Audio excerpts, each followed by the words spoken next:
Hey, how are you? Hi, I'm good. How are you? Thank you. So, what's new? Nothing. I've been trying because I haven't actually been doing a lot of studying. Just been busy with schedule and like work and stuff, but I'm trying to get back to it. So hopefully this week will be better. Yeah. So, let's see. Were you able to do the Jack Weston content diagnostic? Yeah, I was able to finish the bio section and I'm halfway done with the chem. And then I should be done by like tomorrow, I think, with the chem and then the psych and soc probably by this weekend. Got it. So, did you review the bio one that you completed? No, not yet. I finished that yesterday, so I was working on reviewing some of that as well as doing some of the chems today. Got it. So, yeah, what would you like to do today? I was thinking we could do cars, focus on that today, and maybe um then I can ask some questions about like some of the bio questions that I had, just with like the content aspect, because I noticed when I was like just looking through all the ones that I got wrong, there were like particular topics that kept getting wrong. So I was just gonna ask you what type of content I should review or what I should use for that. Got it. Yeah, I would say, you could start by reading the solution and seeing if it makes sense from there. If not, you can look up, so like what resources do you have that you typically use for content? Do you like use any book or any like video or anything like that? I'll usually watch a video on YouTube or just Google something. I do have the Kaplan books set, so sometimes I'll go through that, but most of the time it's like online, just like watching the videos because I like more of a visual Mhm. type of content more than reading. So, Got it. Okay. So yeah, we can start with cars because I think I said that we should start with cars because that's so I can show you the strategy to use for the rest of. mhm. So do you want to use um forgot 'cause I know that you did like a lot of the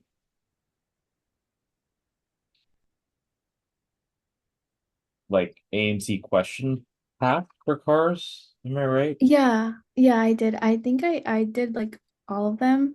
There's like the two question packs and was as well as the diagnostic one, and I was able to do all of them. But I don't know if it would be helpful to redo them. I don't mind redoing them if we need to. Yeah, no, we could use Jack Weston cars instead. Okay. So, what is there like any type of like cars like topic or subject that you tend to find most difficult? I think it's like a lot of the art passages like that I find them a little bit more difficult. Um, yeah, that those type of passages. Got it. Okay. Let's see.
Okay. So I put a link in the chat. You can open that up and share your screen and we could work on this one. Okay.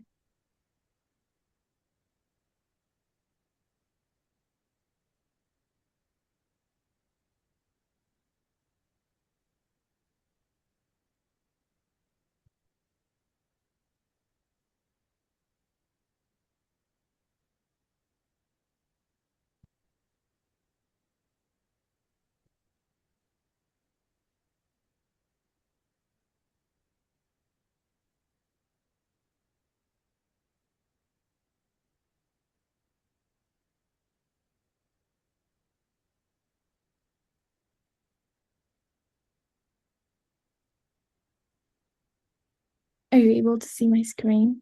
Yep. Let's have you um maximize like the window, like full screen the window.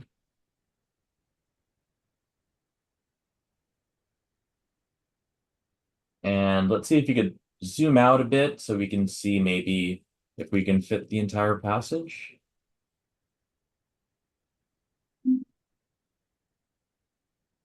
Like if you hit like control minus, I think.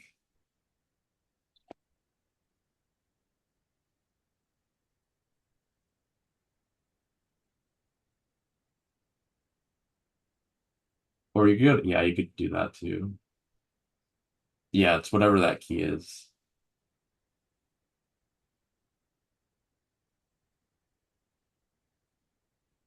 Perfect. Okay, so I'm going to have you read out loud slowly, and after each sentence, tell me in your own words what that sentence is talking about.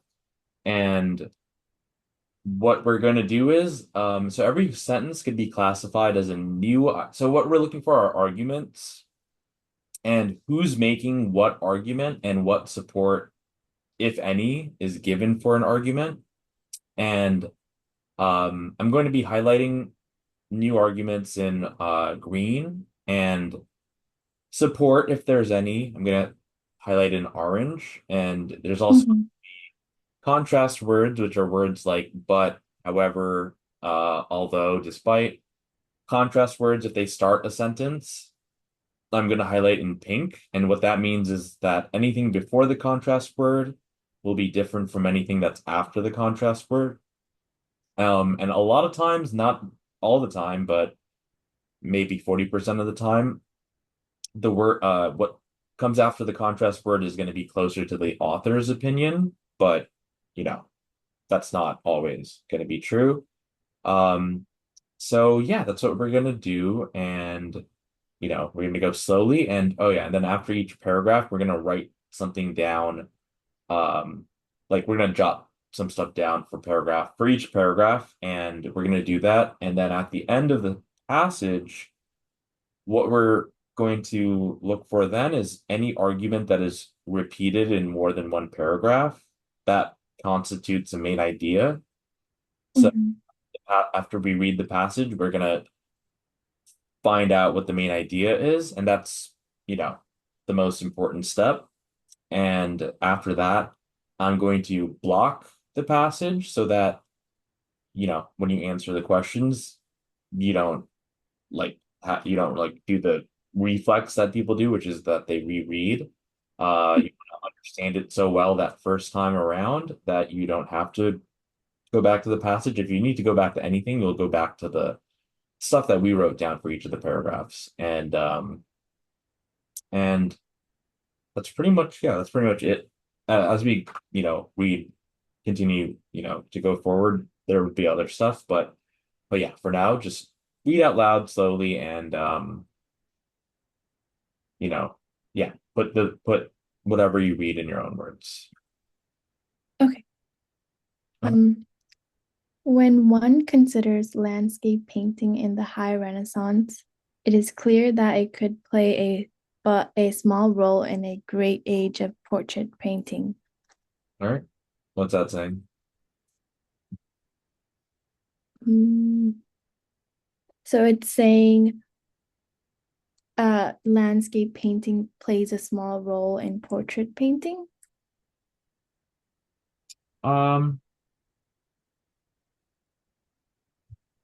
So I guess they're saying like, okay, if we're gonna talk about landscape painting in the high Renaissance, um, we should know that it could play, it says but a small role, which could be a little confusing, but I think that would mean like all but a small role rather than, you know, that it plays a small role. Um, and I don't think it's playing a role in portrait painting per se, but it plays a small role in this age of portrait painting, like the time period, I guess, is, you know, about portrait painting and that landscape painting, could could play a small role in that. Um, Mhm. but so far, yeah, we don't have that much information here because we don't know what type of role it plays. So, but yes. Also, I should have said that, yeah, every sentence we can classify as either a new idea or same idea. And then after that, it could be like, so like what you'll see a lot is like new idea, first sentence or whatever. And then the next sentence would be same idea as the previous sentence, but elab, like elaboration on that. And so, okay. So we're being said that landscape paint. All right, and then I'll do some the highlights. So okay, if we're talking about landscape painting during the High Renaissance, it could play but a small role, which I take to mean the opposite of a small role. I could be wrong. Uh, Mhm. in this great age of portrait painting. So I'm going to just highlight role because whether it's a small role or everything but a small role, which means a big role, at the very Mhm. at the very least, we could be certain that it plays some sort of role. And also you'll see from the highlights that I just highlight because the thing is, if you highlight too much, it takes away the point of highlighting, right? So Mhm. I don't highlight any like sentences or any grammatical stuff. I'm just highlighting predominantly nouns and I'm filling in the grammatical stuff in my head. So if you just read out loud what I highlighted so far, it's landscape painting, high Renaissance, role, great age, portrait painting. So in our heads, we can fill in the grammatical stuff that connects that. Mhm. But yeah, that's what we have so far. Okay. Michelangelo's scorn for the landscape of the Fleming is too well known to bear quotation. Okay. So for this one is it I think it's giving the example of the way landscape painting plays a role in the great age of portrait painting. Okay. And so what are they saying in the sentence? It's saying Michelangelo's scorn Okay. for the landscape of the Fleming. So like one of his painting is well known. What of So these paintings? for his paintings, Oh, I'm sorry. One of whose paintings? Michelangelo's. Um, so it says Michelangelo's scorn for the landscapes of the Flemings. Mhm. So,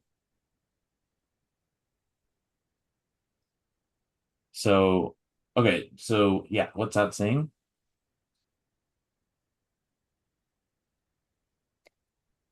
It's saying that Michelangelo's scorn for the landscape painting of the land Fleming is Uh-huh. known to be well known for the the way landscape painting has the role in the portrait painting. Is that what it's So, saying?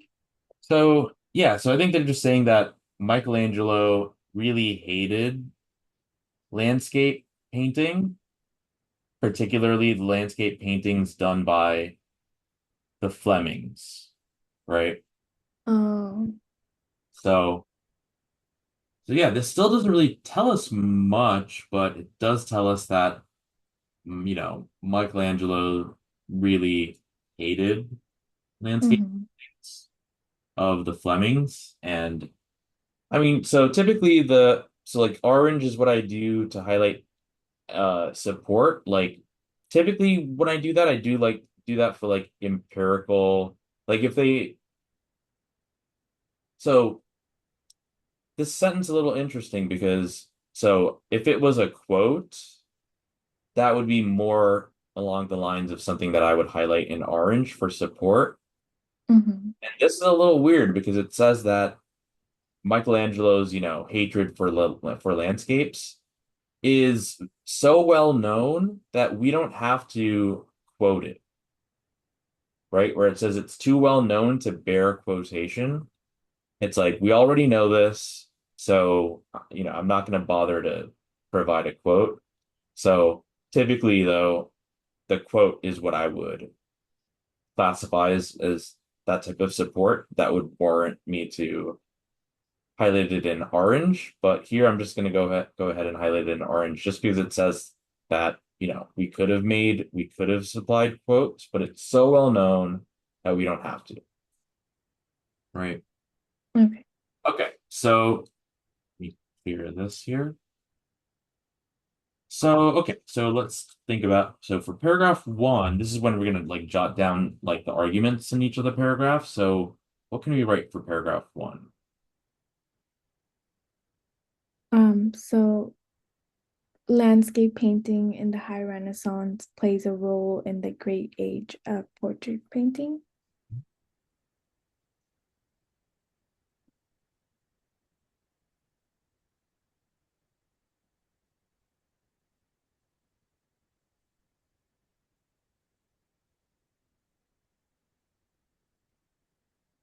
All right, I put landscape painting plays, because again, I'm not completely sure if it's a small role or a big role, because Mm-hmm.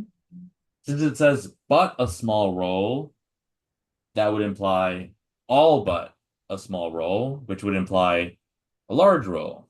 But I'm still not completely certain of that. So whether it's a small role or a big role, if I'm not certain of that, I could at least be certain that it plays a role, right?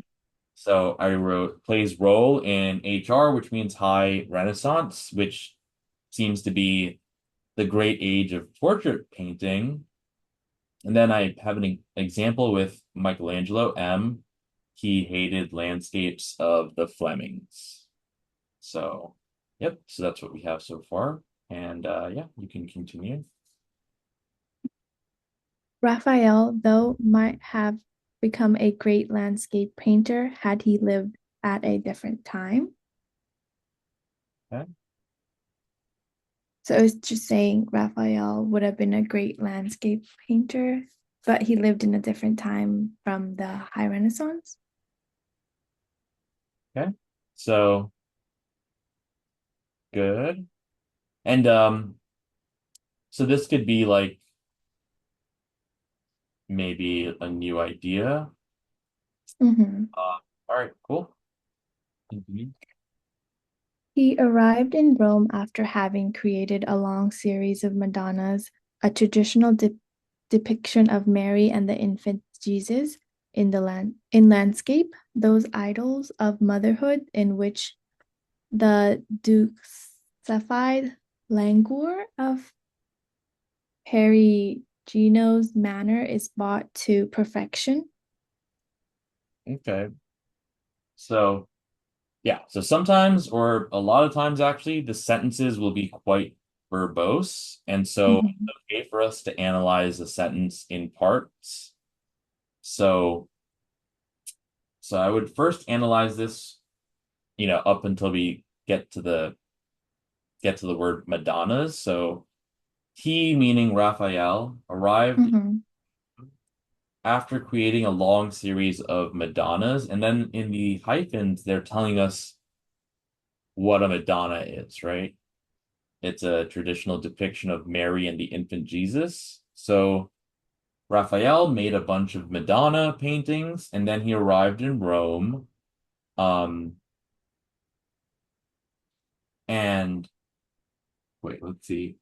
Long series after having, okay, in after having created a long series of Madonnas in landscapes.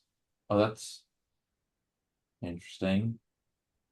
If the Madonnas are in landscapes, okay. Those idols of motherhood in which the dulcified languor of Perugino's manner is brought to perfection. Okay. It's pretty tough wording here. So, okay. So it seems like so the new idea for this paragraph so far, right? And when I say new, I use idea and argument and all that stuff interchangeably. So the new idea here is that Raphael, for example, if he lived at a different time, um, he might have become a great landscape painter. But he arrived in Rome after he made a long series of Madonnas um, in landscapes, and that, and then we have some other stuff like about Perugino's manner and all of that stuff. So yeah, sort of confusing over here. So mostly the in landscapes part. Hmm. Mhm. Okay. So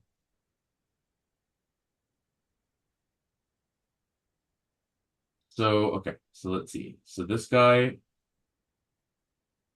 made a bunch of Madonnas in landscapes, and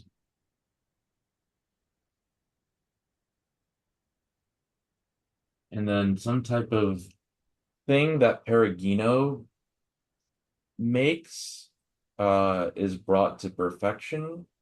So okay. So yeah, I guess this is a good example of like the dulcified languor. Like so like with words that so I typically say like if it's like jargon from like this is an art passage, so if it's like art jargon, like art techniques and stuff like that, we're not really expected to know that stuff. But a dulcified languor is not particularly like an art technique, but it's still something that isn't really easy to, I don't think a lot of people like know what these words mean. I'm pretty sure like dulcified means like made sorry, hold on, I have someone at the door.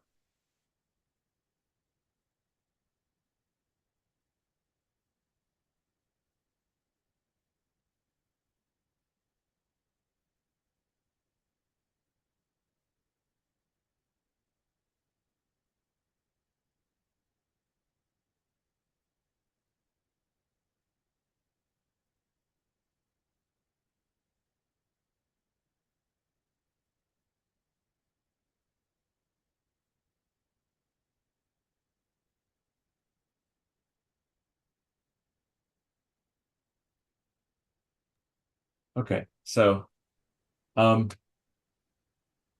yeah, dulcified languor um could be tough to figure out what that means, but it seems like Perugino had that dulcified languor, and Raphael just brings that to perfection. So I think that, this could be a case of, we understand it the best we can, but best thing to do is to move forward and hopefully they will elaborate further. Okay, can continue. Raphael had rejoiced in these scenes of supreme calm where the landscape stretches away to a distant horizon. This unchanging summer world in which the breeze has died and the clouds move slowly across the sky until the winds of the hills announce the oncoming of autumn. Mhm. So I think this sentence is describing how Raphael tends to paint in his landscape paintings. Mhm. Uh-huh. And it's I guess the same idea as the first sentence in the paragraph. Mhm. Yep. So it seems like so perhaps Perugino's manner involved this dulcified languor that Raphael brings to perfection and brings it into supreme calm rather than the dulcified languor. Uh, Mhm. and The landscape plays a role in this. The landscape stretches away to a distant horizon, unchanging summer, breezes died, clouds move slowly across the sky until the winds off the hills announce the coming of autumn. Okay, so let's see, what can we put for this paragraph here? Um,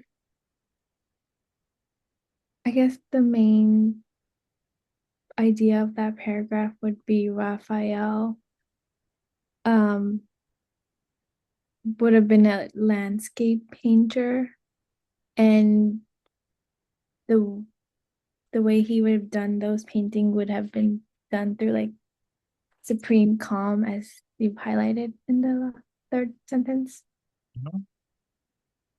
I'm not sure how to incorporate the second sentence into like the whole main idea. Uh-huh. So I wrote R made Madonnas in landscapes and perfected Peregrinos dulcified languor into supreme calm. I was Mhm. I was thinking about writing more things about okay, and then the landscape, whatever, plays a role in that. But since I already wrote made Madonnas in landscapes and that perfected this, uh, Mhm. I could leave it like that. Okay. Okay.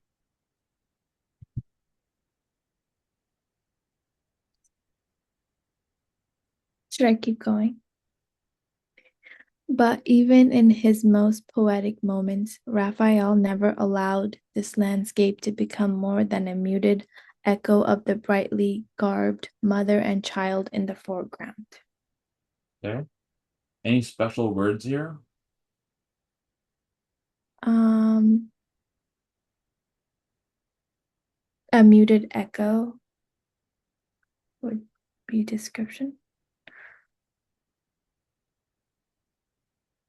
So remember what I said about contrast words? Oh, okay. Like particularly when they start a sentence. Mm-hmm. Examples are like but, however, although, despite, in spite of, those types of words. So those are important um, because now we know that whatever came before this contrast word will be different from whatever came comes after. Mm-hmm. All right. So it's okay. So now we're saying but, right? So what we're gonna say is already going to be different from what's already been said immediately prior. So, but even in his most poetic moments, Raphael never allowed this landscape to become more than a muted echo of the brightly garbed mother and child in the foreground. What is that saying here?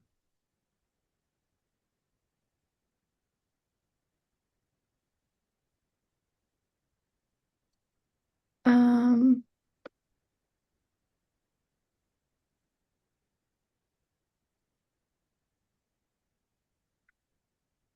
is he saying he put more emphasis on the mother and the child more Perfect, than the okay. perfect, right? Landscape is still, they're still talking about Raphael, just this muted, echo or, you know, when you see the word muted, what do you think? Like a more calm or like down, like low energy maybe. Yep, yep, yep. It's like, hit mute on it, it makes something less so. Hmm. The landscape is really just this muted echo of the brightly garbed mother and child in the foreground, right? Hmm. Raphael, although he used landscapes like this, it seems like he was still having you focus on the people in it, which seems to be, when we talk about people in the painting, we're going to be putting that in under the category of portrait, perhaps. Okay. Exposed to the monumentality of Rome and the Campagna, Raphael tempered his exquisite grace with a more mature gravity. Okay.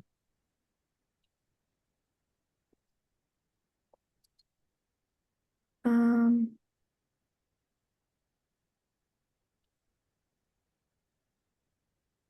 so in his painting, he displayed a more mature gravity, which I'm not sure what it means in an art sense.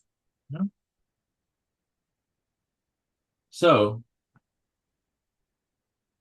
we know that um, even though I didn't really highlight it or put it in this map thing that we were making, paragraph two, we did talk about how Raphael arrived in Rome after he Mhm. made a bunch of these Madonnas. And now we're saying in this third paragraph, last sentence, that when he was exposed to the monumentality of Rome, once he came there, um, he tempered this exquisite grace with more mature gravity. And what does tempered mean?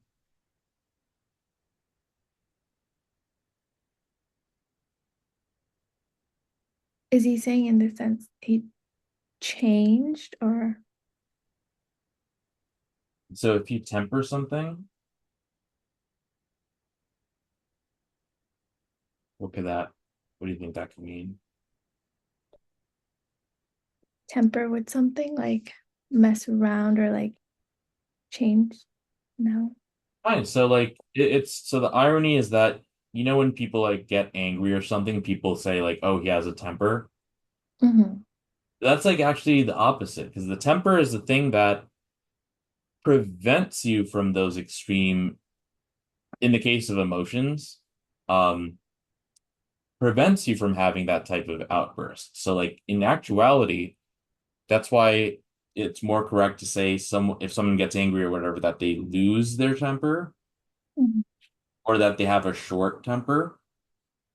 So because tempering something is to like make it's kind of like to mitigate it, to make its effect smaller. So Hmm. um so yeah, so it seems like when Raphael came to Rome, he lowered the amount of that exquisite grace and he tempered it by adding something that is a more mature gravity. Um, and while that's important, like I still don't really know how that would show, like, I guess like what important thing we want to take away from that. But I would say like when he came to Rome, he tempered the exquisite grace with mature gravity. And I'm not sure what the mature gravity means per se, but we can at least say that once he came to Rome, which was after he made those Madonnas, he changed, right? So for this paragraph, what should we put? Um, After coming to Rome, Raphael's style of painting changed. So we want to see if we could be more specific. Because the thing is that we're not, even though it seems like we're writing summaries, Mhm. paragraph, we're not really writing summaries, like because summaries are kind of like more of an objective thing, like which will be more vague by nature. So like sure, it's true that he changed, the stuff his style of painting after he arrived in Rome, but we want to know, okay, how did it change and how does that fit into all of this other stuff that we're talking about, right? So um and that's also where like the highlights come in, where I highlight the stuff. So it's like, okay, but Raphael landscape muted, right? In my head, I'm filling in muted compared to the mother and child in the foreground, right? Um, but after he was exposed to stuff in Rome, he tempered this exquisite grace, which I'm making a guess could be like the mother and child in the foreground, with a more mature gravity. Maybe that could involve the landscape aspect of it. I'm not sure yet. So I'm just going to write R's landscape, is muted because foreground is, or while foreground is bright. But after coming to Rome, um, replaced. And maybe I can say that the exquisite grace is that brightly garbed mother and child in the foreground. And since the landscape is more muted, maybe he's changing something to make it so that the overall painting becomes more muted. So I'm just going to write replaced, um, former, or rather latter with former. So R's landscape muted while foreground is bright. But after coming to Rome, maybe he replaced do you know what I mean when I say the latter and the former? Yeah. So when I say the latter here, what am I referring to?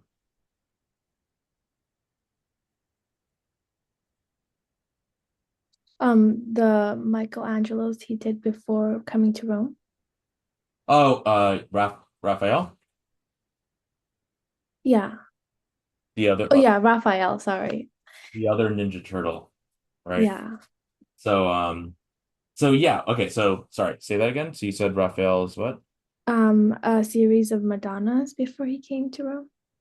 Oh, uh so here it just, you know, the only other thing we talk about is so we start off by saying the landscape is more muted while the foreground is more bright. And then once he came to Rome, he tempered that exquisite grace, which we can connect to the mother and the brightly garbed mother and child in the foreground. And then Mhm. a mature gravity could be more so the muted, landscape.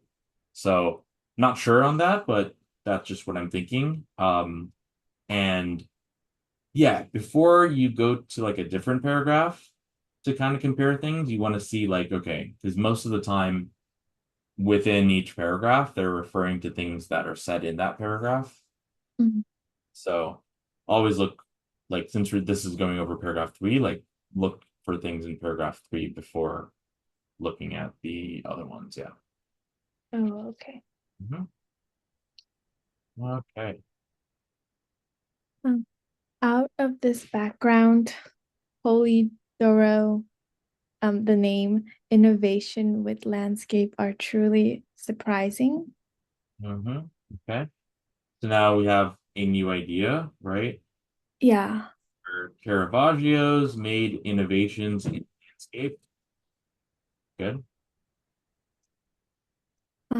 As is clear, landscape has had been painted before as background to figure scenes in secular building in the paradiddle in the privacy of the artist's sketchbook, but rarely had it achieved such monumental scale and been so frankly landscape for its own sake. Okay. What are we saying here? Um, So before landscape painting has been more of a background, Good. but now it's being like maybe the more of a central point to a painting. Yeah, landscape for its own sake, right? Mm-hmm. Good. Certainly not inside a church as Polidoro created as San Silvestro el Coronel. Okay. And is that um uh same idea? It's saying how a painting inside a church like that hasn't been done before. Hmm. Certainly not inside a church as Polidoro created. So I guess this could be like, okay,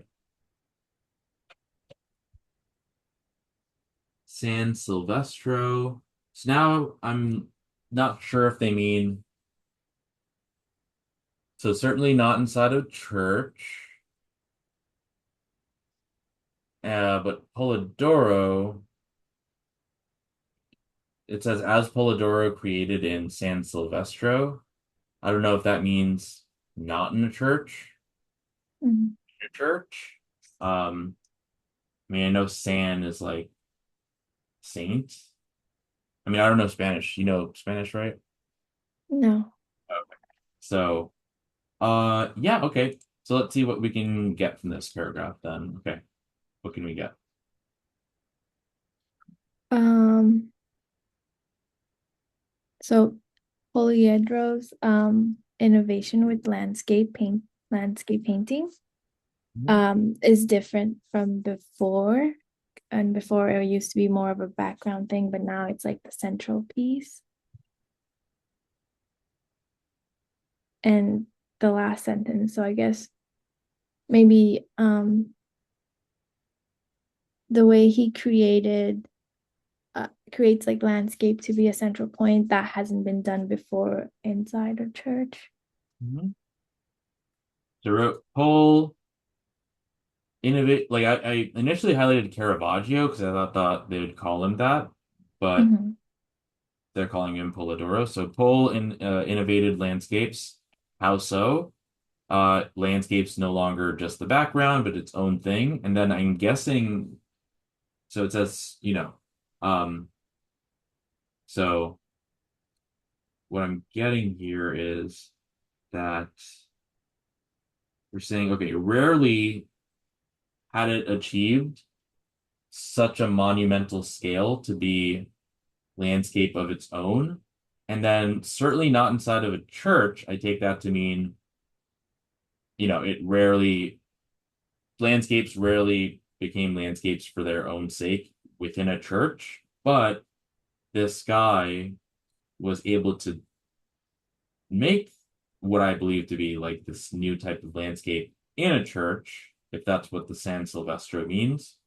Um, I'm making a guess here because of San, I think means saint. Could be wrong, but Polidoro did create this thing here, which I take to mean a church. So I wrote made first one in church. Okay. Light and atmosphere are the essence of good landscapes, and Polidoro understood this full well. Okay. What's that saying? It's saying a landscape painting, two aspects are light and atmosphere as like the main character traits. Hmm. So okay. His Oh, sorry. Yeah, light atmosphere, and then Polidoro understood this. Good. his color does not only describe surface composition, but melts the solidity of objects so that the veil of atmosphere achieves its full importance. So it's describing how he uses the colors and the atmospheres in his painting. Okay. So we know that light atmosphere are required for landscapes, and Mhm. Doro understood this, and his color doesn't just describe surface composition, but melts the solidity of objects so that the veil of atmosphere achieves its full importance. So, okay, now we're getting into jargon, like art jargon. Because you want to remember, like, if it's an art passage, it's written by people who study art, it's written for people who study art. We're not those people, so we're not expected to know specifically all of this stuff. Like, melts the solidity of objects. Like, that's so, you know, abstract that it's not easy to understand what that means. But we're really just saying that Polidoro understood that light and atmosphere are what make a landscape, like portrait or whatever painting, to be a good landscape painting. Um, and that he did some other thing that melts the solidity of objects or something like that. But okay, good. But if light and atmosphere be essential to good landscape, the way the painter structures space, how he arranges different elements or object and figures is hardly less important. All right, any special words here? But Good. And yeah, what are they saying here? Oh, and then you can see how, so before, light and atmosphere are the essence of good landscapes, right? mhm, We have our contrast word, and then it says, okay, if light and atmosphere is essential to good landscapes, it then talks about something new, right? mhm. So, so that's what you'll see for contrast words. You'll see what comes immediately prior will be different from what comes immediately after. And so yeah, so we're saying, so yeah, what are we saying here? We're saying that, okay, it's true that light and atmosphere matter to make a good landscape, but what's the other stuff that they're saying here? The way the painter structures the space and how he arranges different elements is also important. Yep.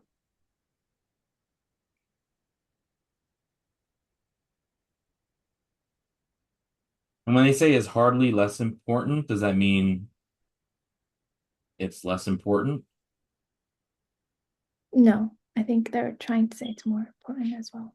Yeah, yeah. So it's kind of like could play but a small role here, but oh wait, so that's supposed to be green. Okay. Structures, space, objects, figures. Okay, cool, cool, cool. So, um, and then here Polidoro develops a skillful solution. Okay, what can we put for this paragraph?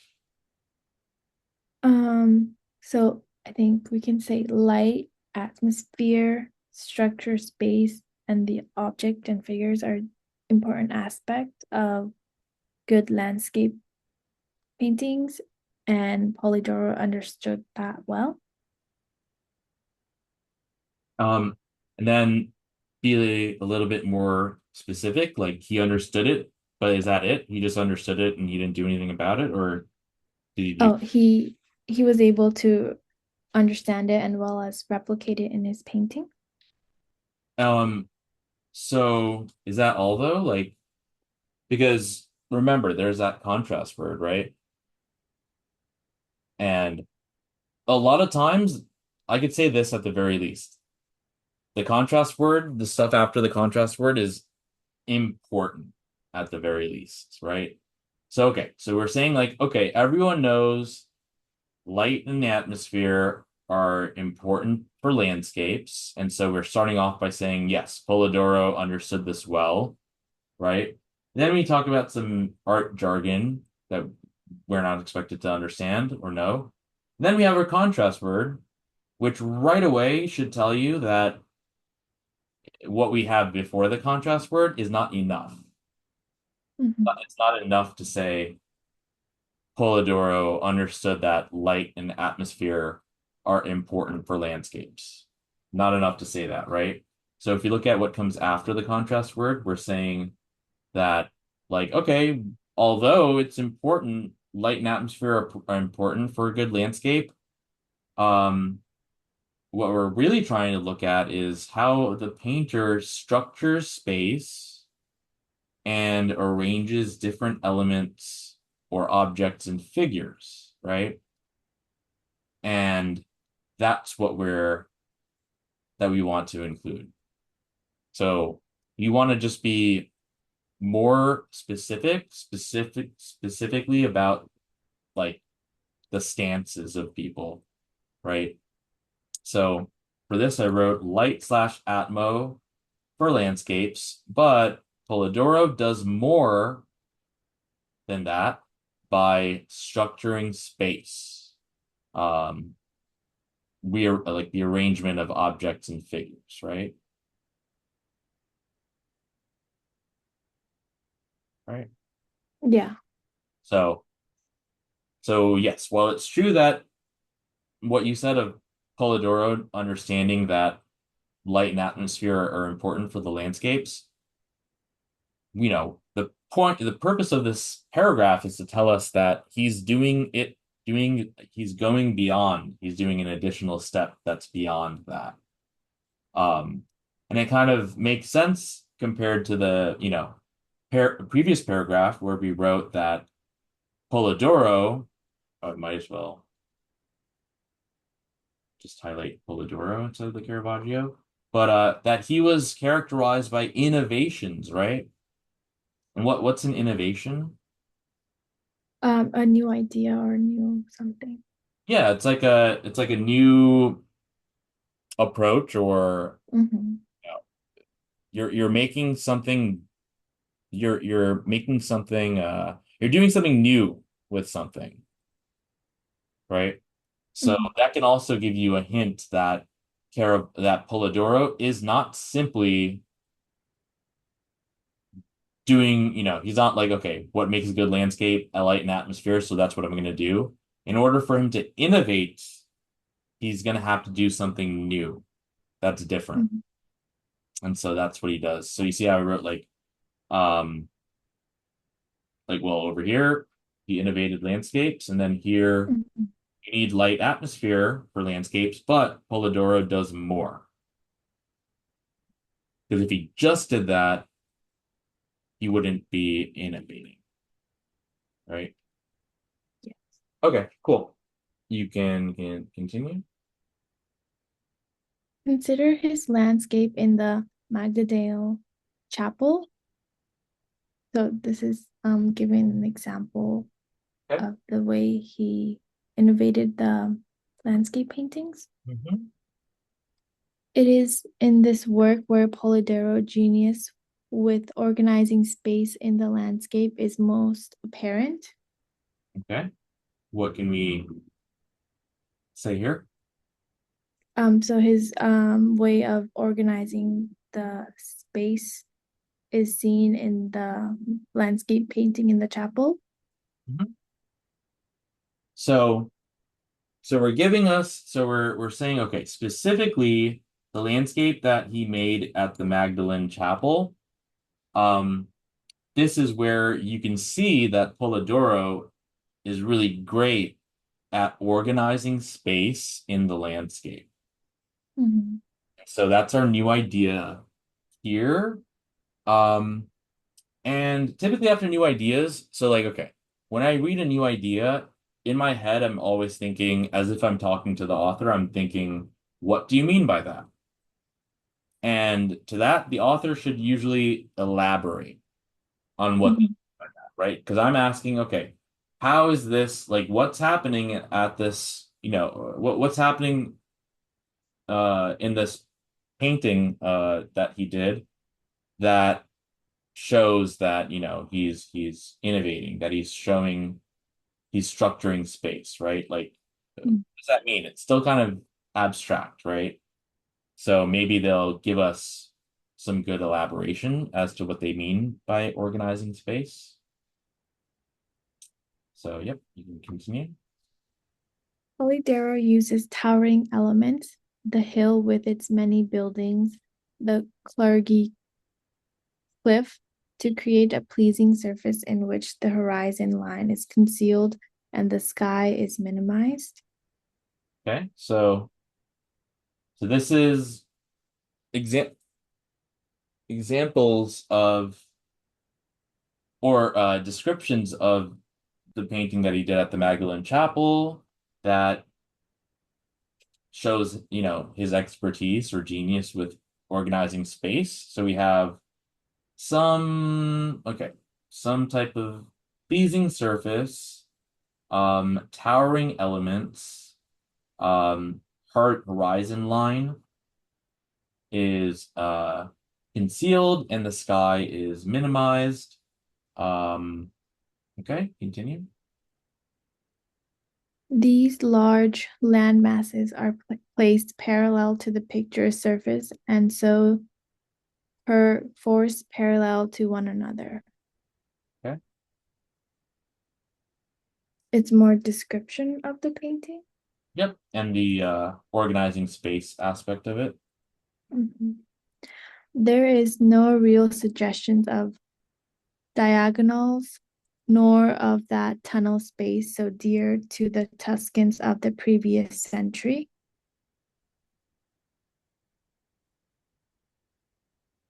So, So,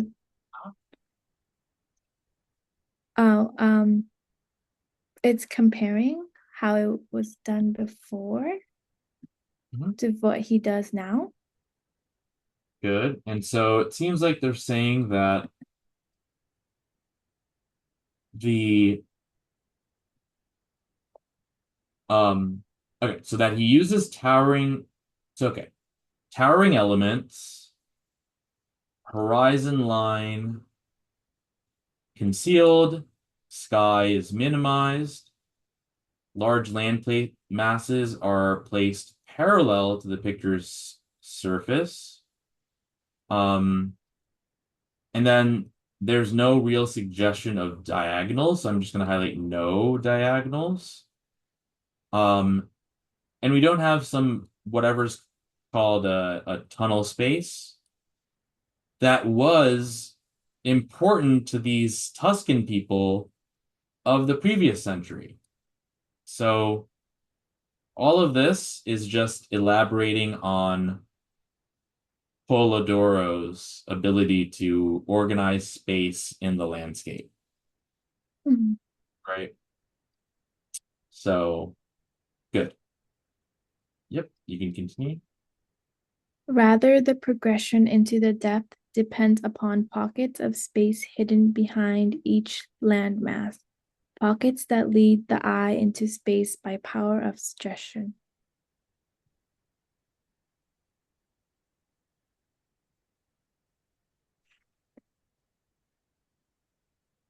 It's describing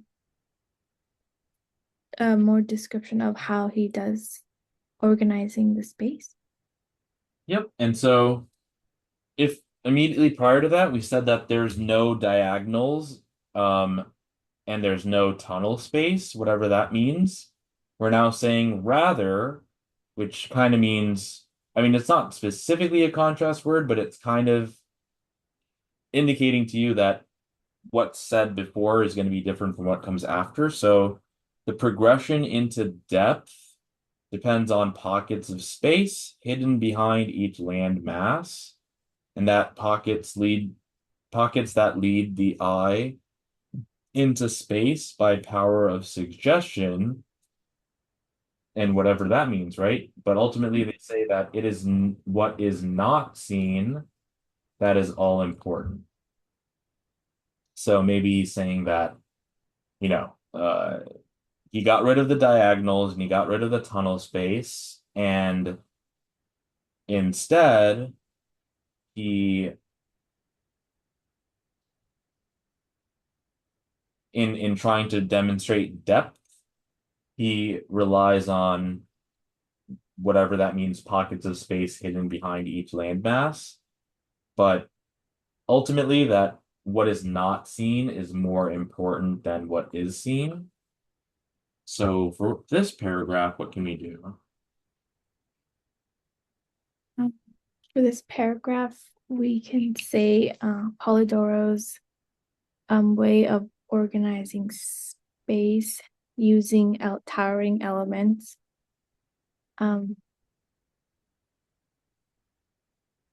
creates more depth in the painting and something like that. I'm not sure how to incorporate like all of the things that we've highlighted. So we could say arrow to the above, that's what a caret is. Mhm. Magdalen Chapel shows genius with organizing space in landscape. For example, towering elements, parallel land masses, no diagonals or tunnel space. And that Mhm. what is not seen is what is important. Okay. Okay. In a certain sense, Polydorus landscapes stand as a monument of the Roman High Renaissance. All right. So what's that saying? Um, his landscape is a representation of the landscape that are done in the High Renaissance. Okay. So we could say, like, I guess, all right, in a certain sense, Polidoro's landscapes stand as a monument of the Roman High Renaissance. Okay. Okay. Yep. Their logical spatial structure pays tribute to a great teacher, Raphael. What does spatial mean? Spatial, is it saying like the certain position of where the structures are located?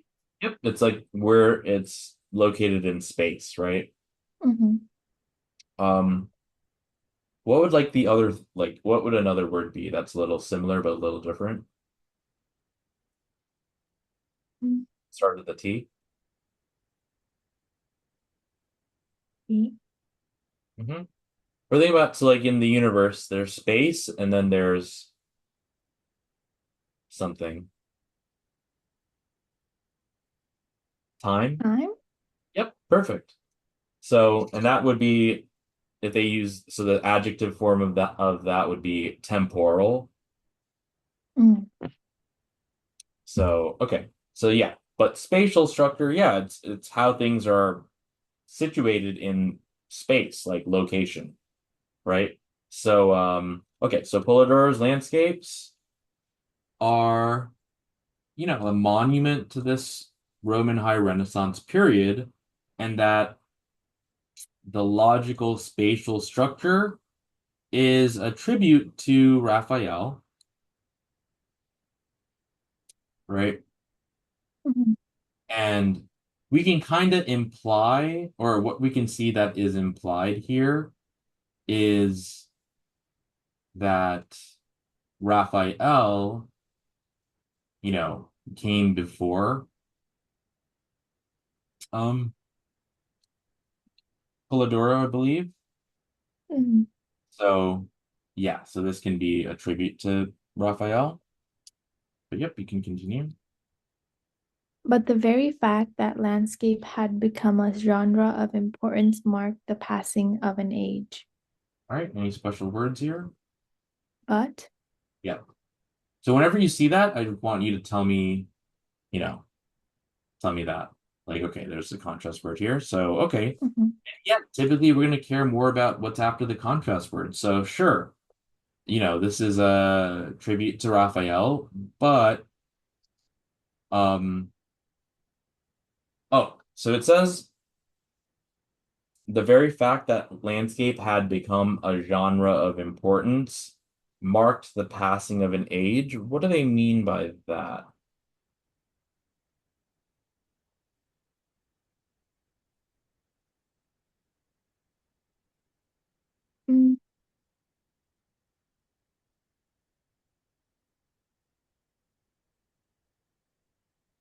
is this implying that they're moving on to a different type of technique, even though now it's being seen as important?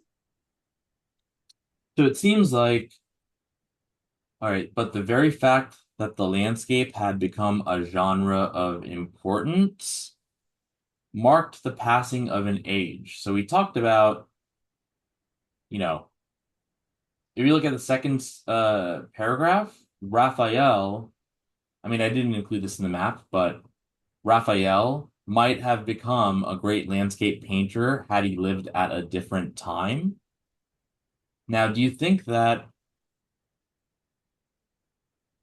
landscape painting was more important or popular before Raphael's time or after? After. Good. So, so while we're saying in this last paragraph here that uh Polidoro's landscapes are you know, influenced by Raphael, the fact that landscape has become a genre of importance means that that age has passed.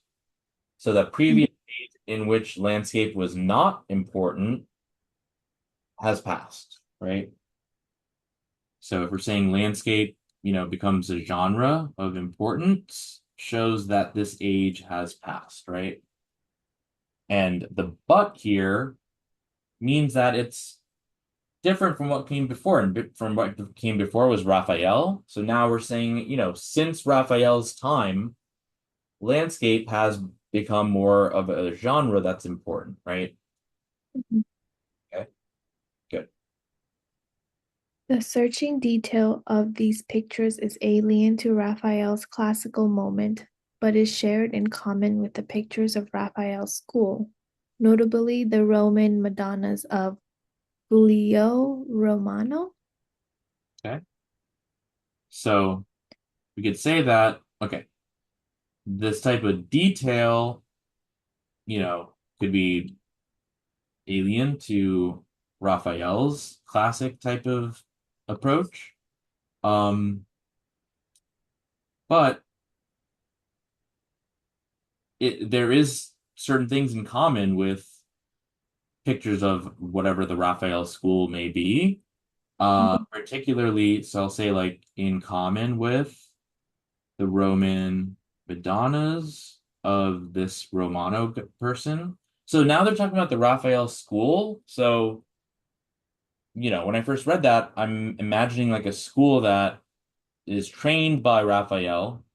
And it seems that to be the case because we have people other than Raphael that are likely people who are, had Raphael as their teacher. So we have Romanos, you know, paint Mhm. whatever. Um, were influence is an example of an influence from Raphael. Yep, and you can continue. Polidoro's use of space is not only his most brilliant innovation, Okay. it shows as well one of the essential feature of a whole new style of art. Mhm. It is this realism that has signaled out as a prime characteristic of early mannerism. So now we have another term that we can call this, and we can call it realism, right? And then that may have started out this new time or age, which is called mannerism, right? All right, what can we put for this? Um,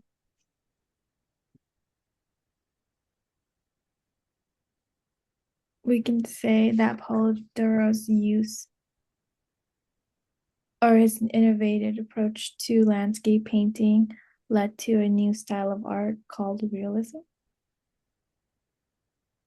So let's start from, so when we analyze like a paragraph for the for what we write in our map on the side, you know, Mhm.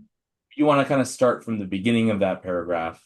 You know, and to take away the important argument parts. So if you start at so if you just read what I highlight, it's like Polidoro landscapes, monument, Roman High Renaissance, spatial structure, Raphael, but landscape genre importance, passing of an age.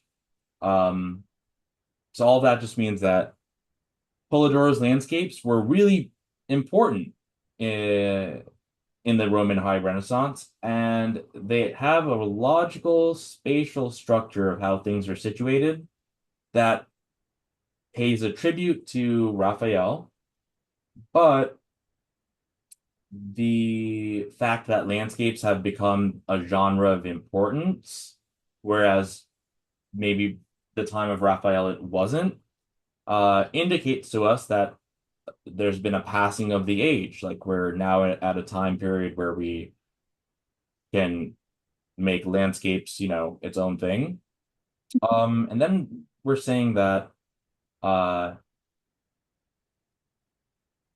the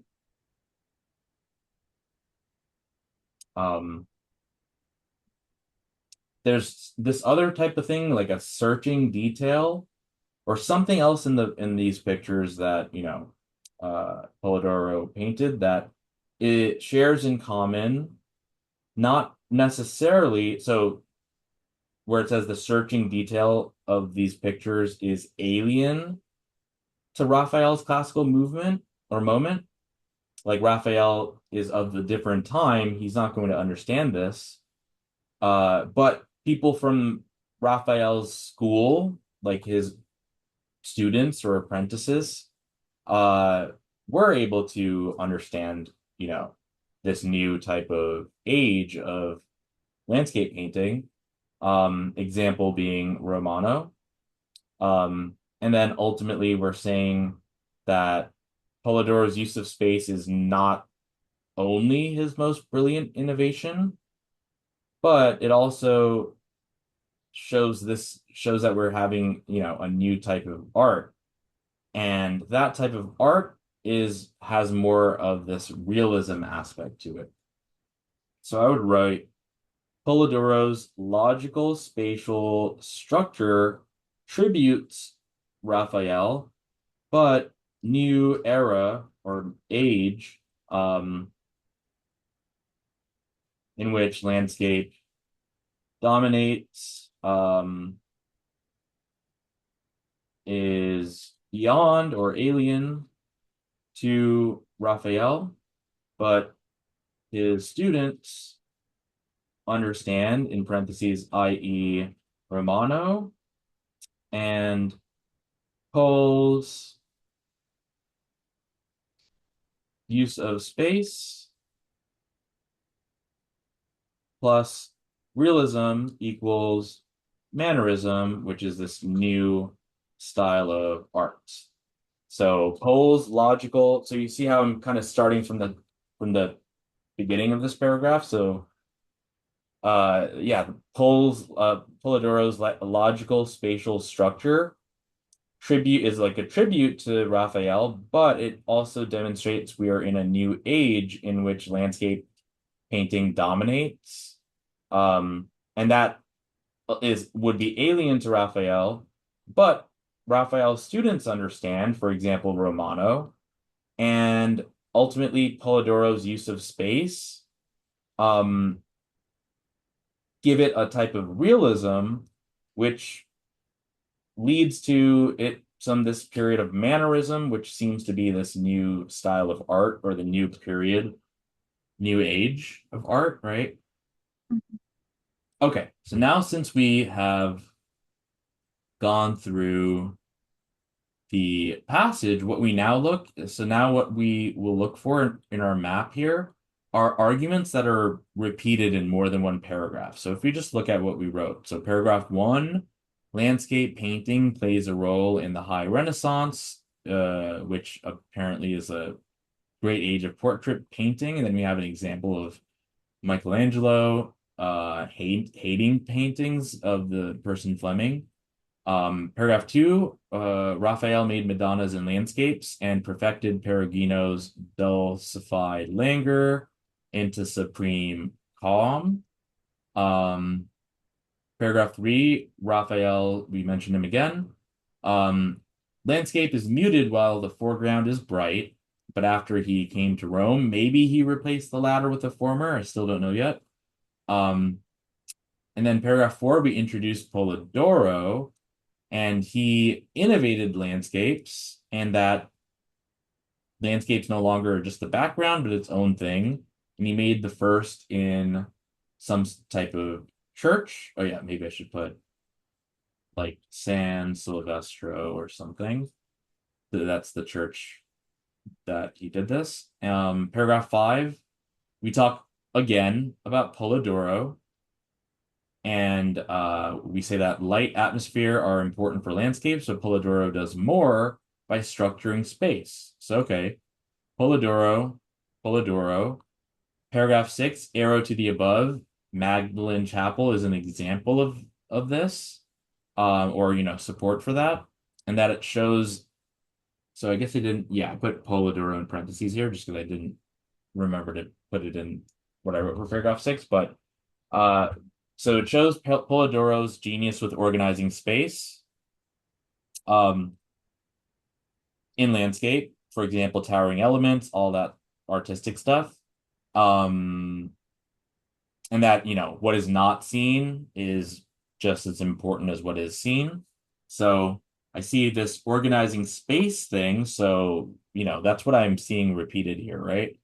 Paragraph 7, again, Polidoro's logical spatial structure tributes uh Raphael, but it also shows that we're at a new age in which the landscape dominates. It would be alien to Raphael, but Raphael's students would understand, for example, Romano, and ultimately Polidoro's use of space and realism contribute to like this creation of mannerism. So while it's true that paragraph 2 and 3 both talk about Raphael, and sure, we talk about Raphael in, some of these other paragraphs as well, what I take to be close, like what I take to be helping, or what I take to be like, the main idea here is much more related to Polidoro, because we only talked about Raphael as like an example, but of an example of someone from before this time period, right? But we talked about Polidoro as being in the time period that we're talking about, which is when landscape painting becomes a thing. And Polidoro is known to be an innovator in that. So that's the repeated idea that we see for our main idea. So what can we write for the main idea here? Um, should it be like very descriptive or like a short main idea? Oh, whatever, it's okay to, just tell me what you think. Mhm. Okay.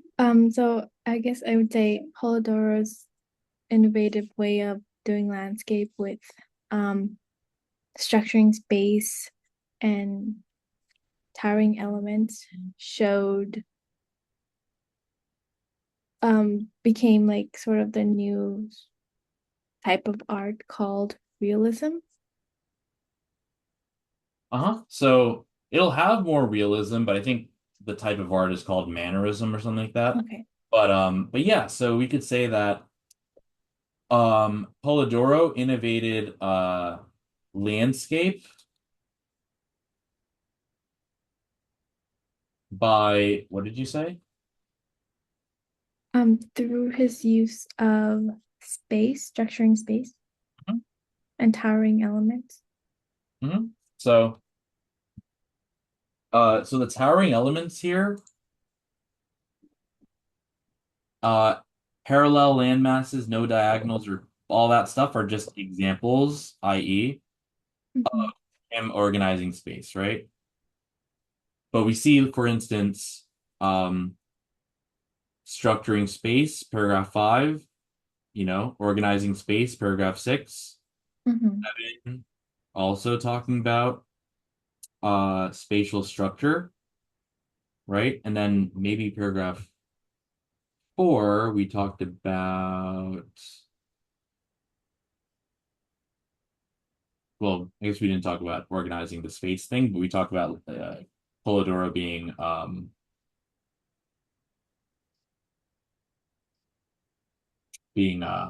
an innovator.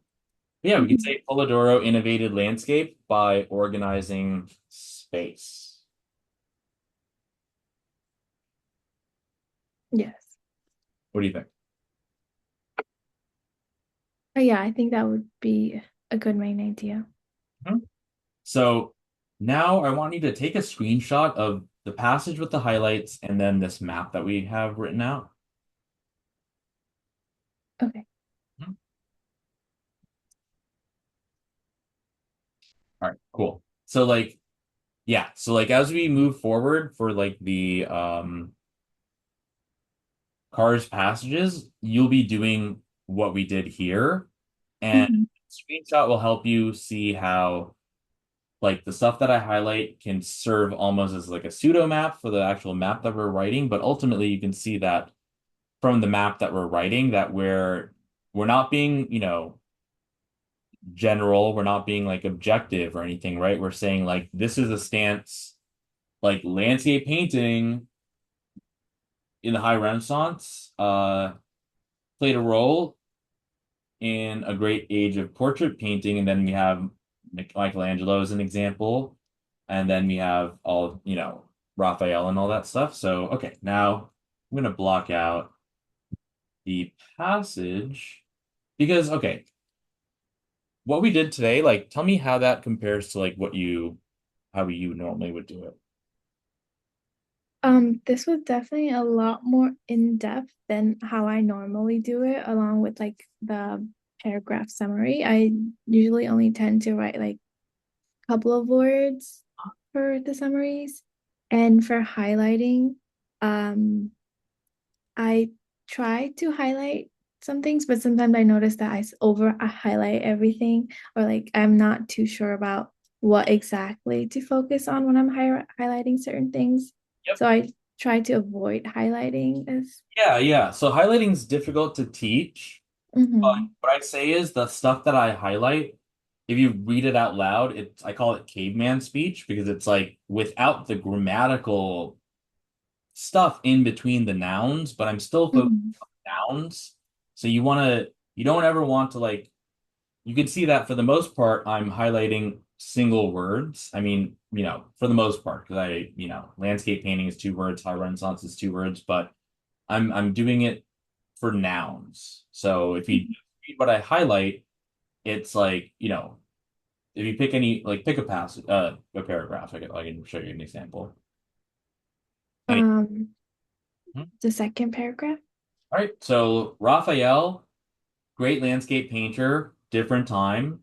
In my head, I'm filling that in the blank, filling in the in between, saying that if he was born in a different time, he might have become a great landscape painter, right? Mhm. And then I wrote, okay, Madonnas, right?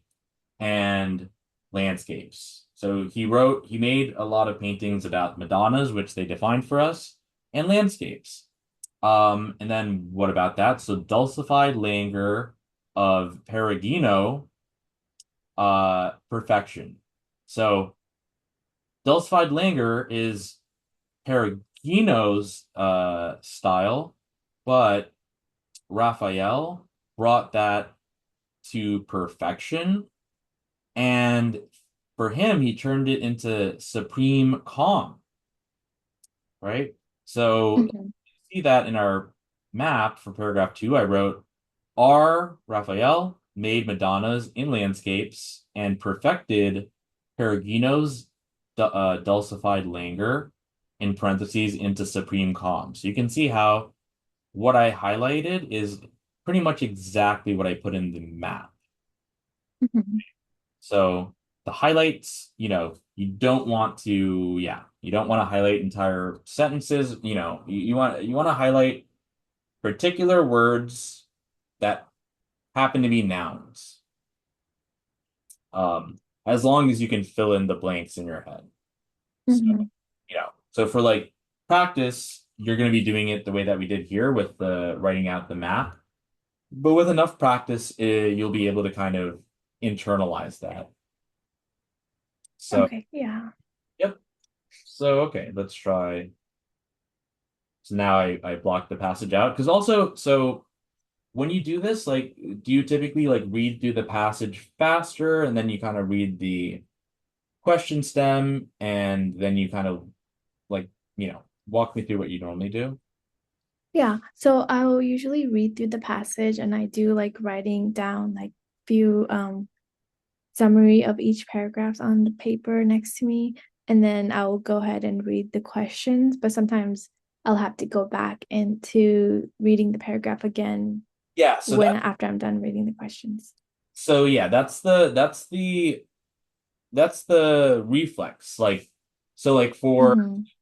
so the reason I came up with the idea of blocking the passages because when I worked with students, what I would see them do is they would zoom through the passage really fast, not really understanding it, zoom through the question stem really fast, not really understanding it.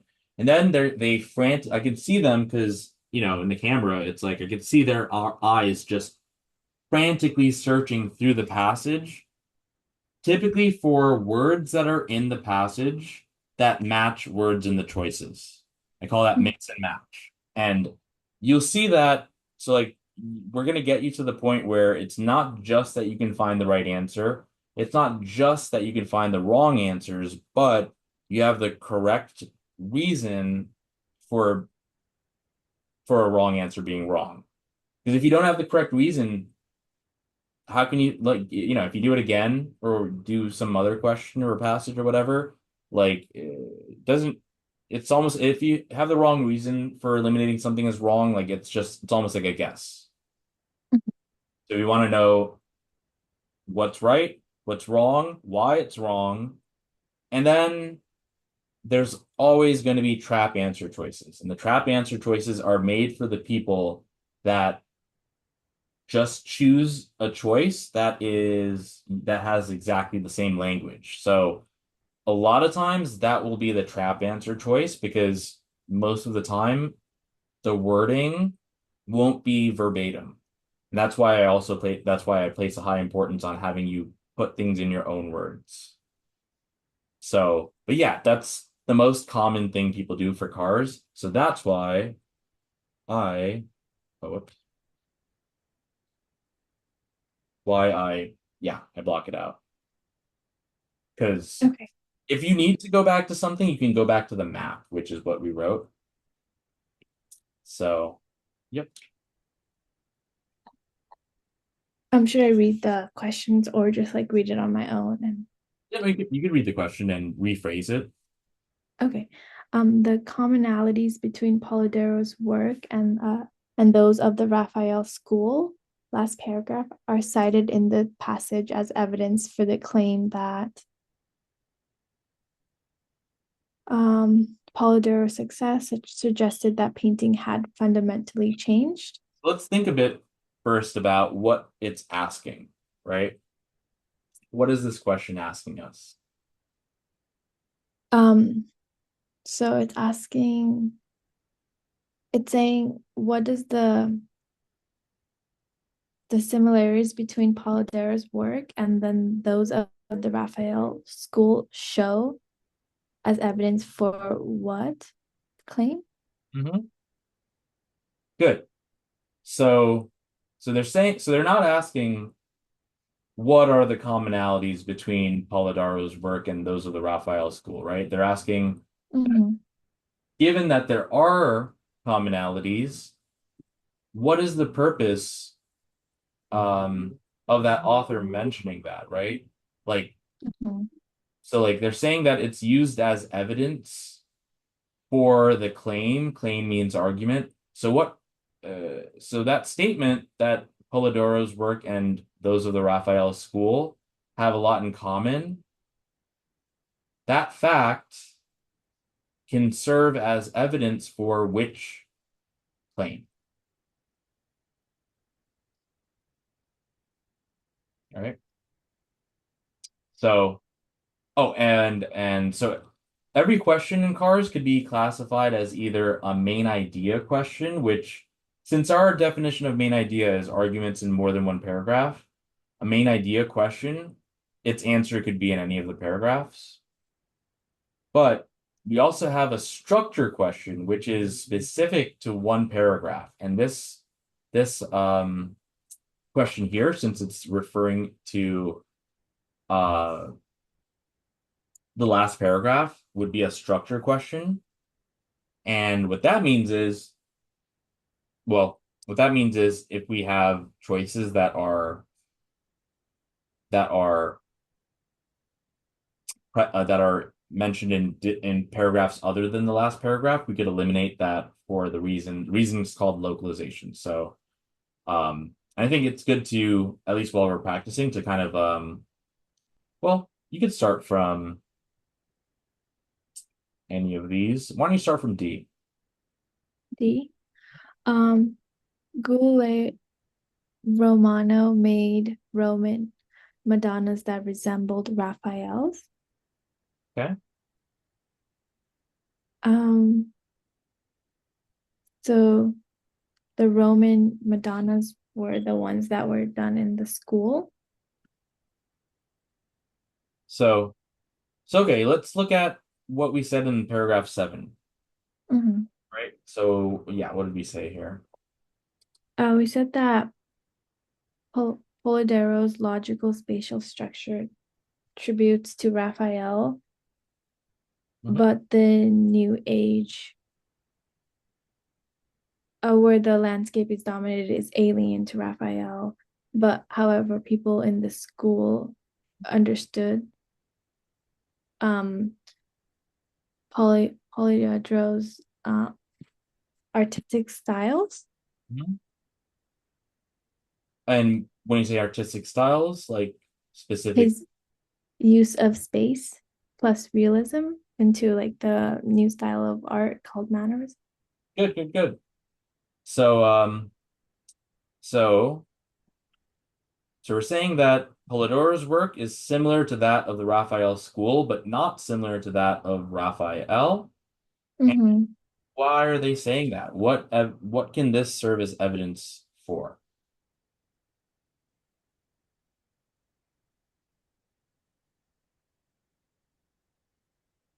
Um,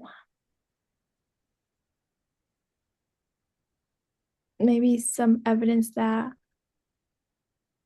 Raphael may have had impact on Polydoro's use, um, his way of painting.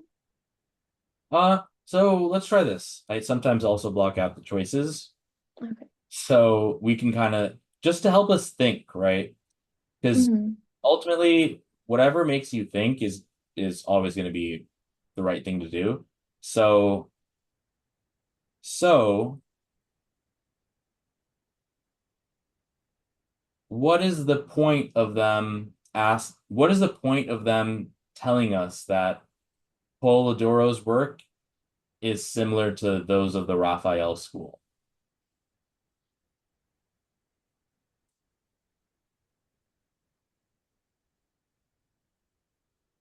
That it's that art style is I guess important in the world because it's also being taught in schools.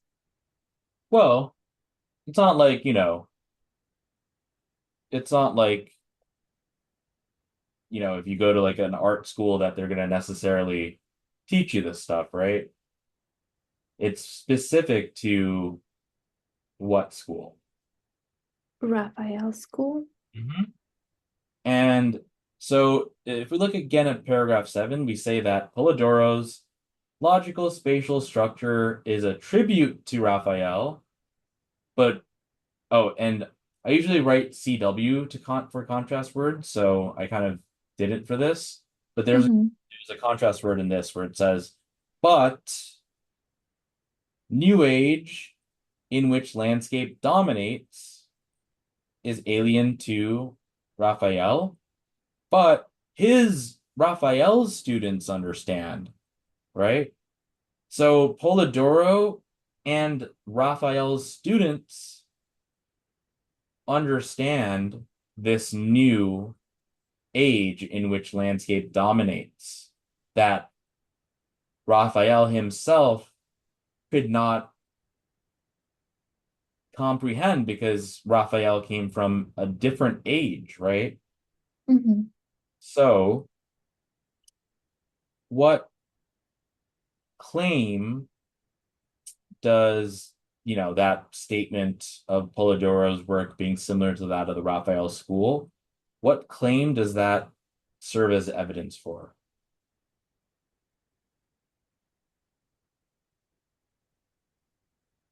There's a new time period where an art has been a different type of style has been developed. Yep, yep, yep. So, so yeah, this is another good reason for coming up with our own answer. So like when I block the choices out, um you can't do that with everything, of course, but for this question, you could do it because that forces us to come up with our own answer.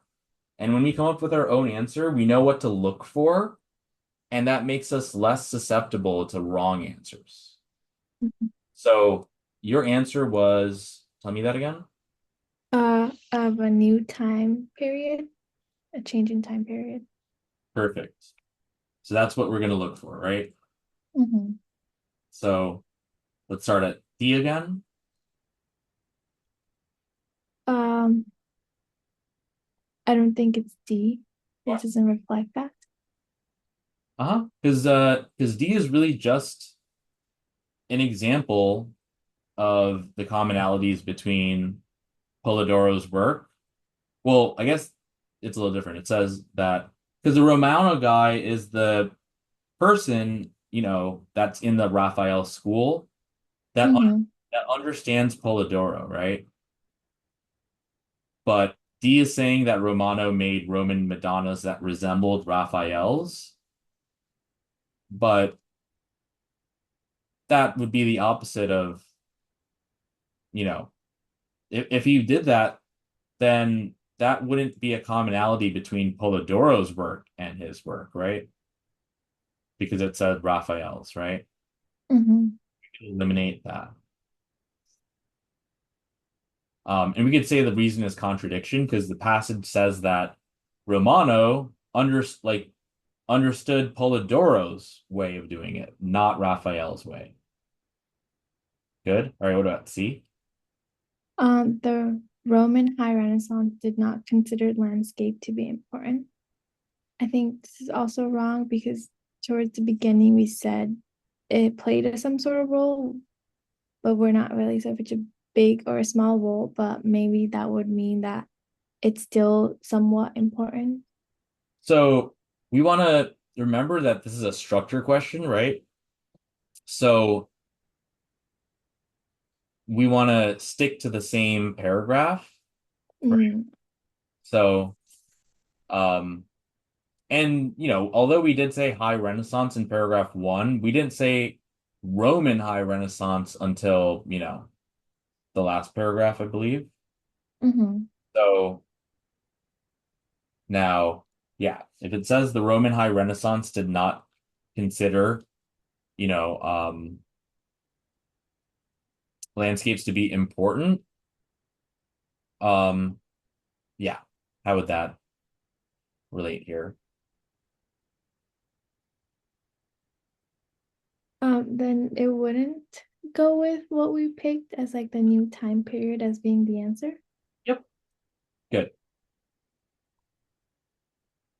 Raphael's discipline helped inform what would become manneristic art. Oh, read that first part again.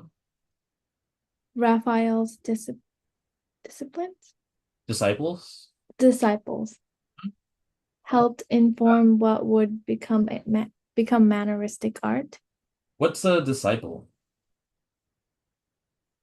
I'm not sure what that means. So, uh, basically, you could think of it as students. Okay. But like I'm thinking of like Jesus had the 12 disciples, right? Mm, So those are like followers, you know. Um, so Raphael's disciples would be like the people who followed him, so likely his, his students and stuff. But but yeah, this is saying Raphael's disciples helped inform what would become Mannerist art. What are your thoughts here? um, maybe, Okay, but then again, it doesn't include like Polidero's work, so I feel like it's not answering both good, aspect of the question. good, good, good. Okay, and then A. Polidero's success suggested that painting had fundamentally changed. I think this one would be a better answer to fit like our of the new time period Yep, yep, yep. answer choice. Now, let me show you what people might have chosen if they just went back to the passage, right? Mhm. So they're gonna do this. They're gonna say last paragraph. They're gonna go to the last paragraph here, and all this stuff. So like what most people do wrong in cars is they're looking for the same words, right? So this is what they can do. They could say, okay, Raphael, um,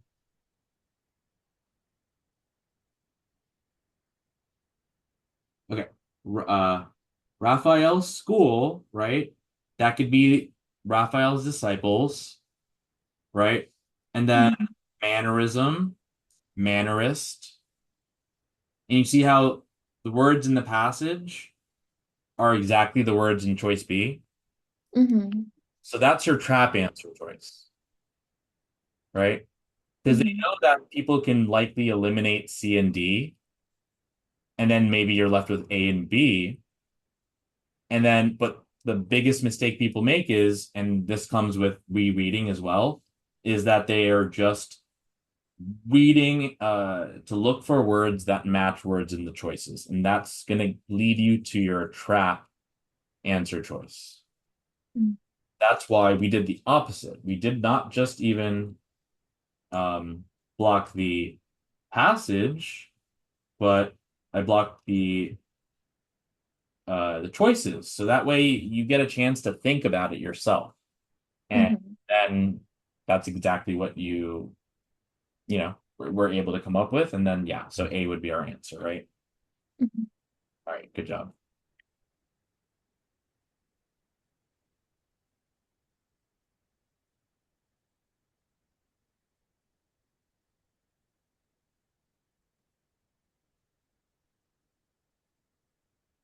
The author's apparent attitude towards Raphael's status as a landscape painter is that he was, Okay, let's think about this. um,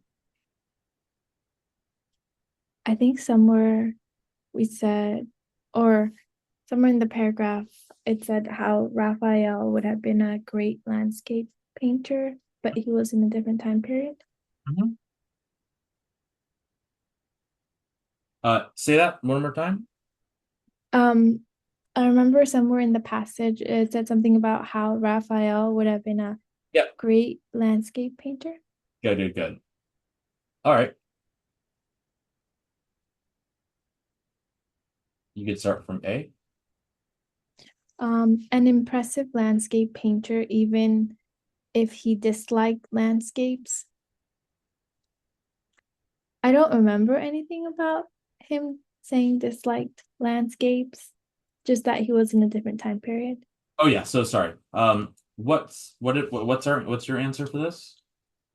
Oh, that he would have been a great landscape painter, but he was in a different time period. Okay, good. So A, you were saying what? Um, the first part sounds right, but the second part, we don't know if he disliked landscape. I remember just Michelangelo disliking landscape. Is the first part right? You said it was right. Are you sure? He Was was? Oh, no. He would have been, not yeah. was. Yeah. So that's why when you first said it, I was like, wait, say that again. And then you said would have, and I was like, all right, good. So that's not true, right? A is not true. Mhm. Okay. An innovator who prepared the way for future landscape artists. Um, that would have been maybe Polidoro and not Raphael. Perfect. Quite skilled, even as he was not primarily painting landscape. He was quite skilled. Maybe that one. Okay. Ultimately limited by Renaissance emphasis on portrait. Hmm. Maybe I would say D because that has the more emphasis on like he was not living in the proper time period. So so we could eliminate which choices first. A and B. All right. And now with between C and D, let's take a closer look at these, right? Mhm. So tell me, and yeah, when you're between two and it's 50-50, your goal is to make it 51-49. So we want to like look at this with a microscope and think what makes choice C and D different. Um, well, C says he was skilled, but he wasn't painting a lot of landscape paintings. All right. And the D, it doesn't give a description of like how if the author thought he was skilled or not. It just says he thought he was limited Okay. by Renaissance emphasis on portraits. Okay. Now, which is closest to the answer that we wrote? D, So what did we write for our answer? would have been a great landscape painter had he lived in a proper time period. All right.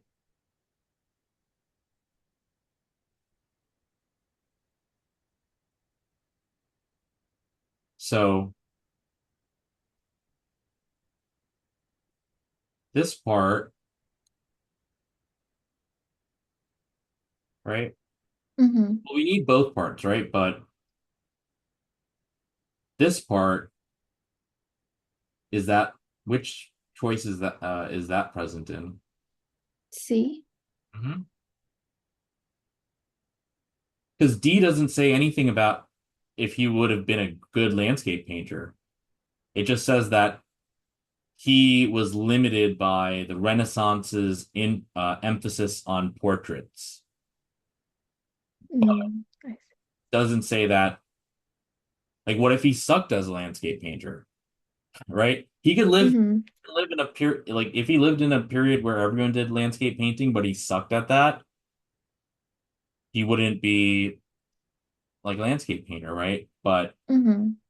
But we want so like you did. I like what you did with you did I think you said something like may have been a different question, but you were saying something like it something includes both or something, um, rather than like one or something. But uh D here um does address, that you know, so we know that if he lived in the proper time period, then maybe he would have been a great landscape painter.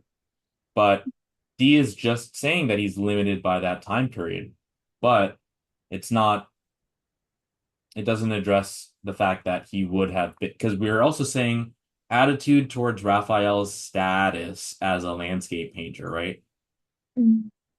So as a landscape painter, Raphael would have been great, which means that he should be skilled at making landscape paintings, right? Mm-hmm. But it's just that he was not primarily painting landscapes. So it's not like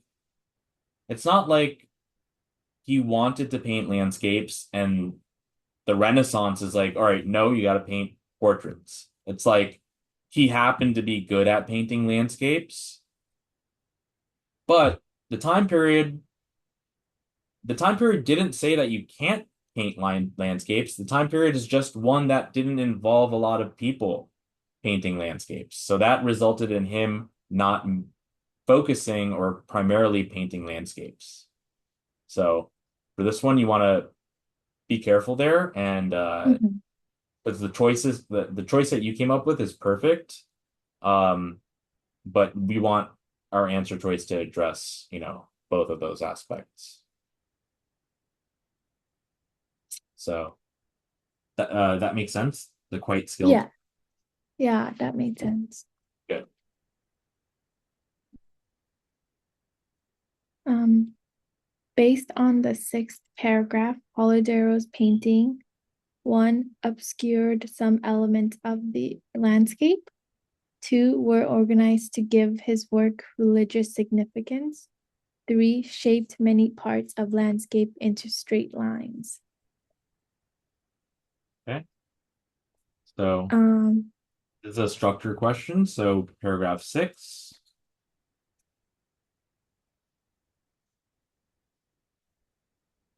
so usually when I have these type of questions, I will like eliminate among like these three what is wrong and then use that to answer the questions. And I think I would say number two is wrong because I remember anything about religion in his work. Mhm. Um, so then obscured some element of landscape. I guess that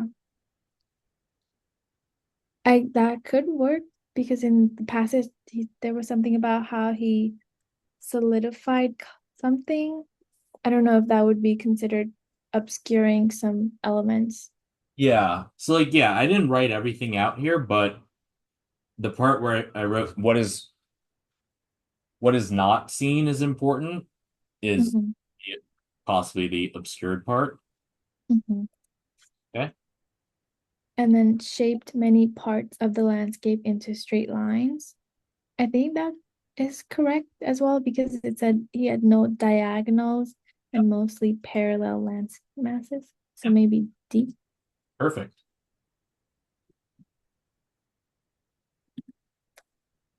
The central argument of the passage is that landscapes A of the High Renaissance still resembled portrait painting.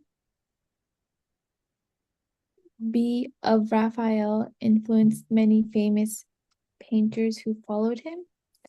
D of Polydorus are notable because of how they are laid out.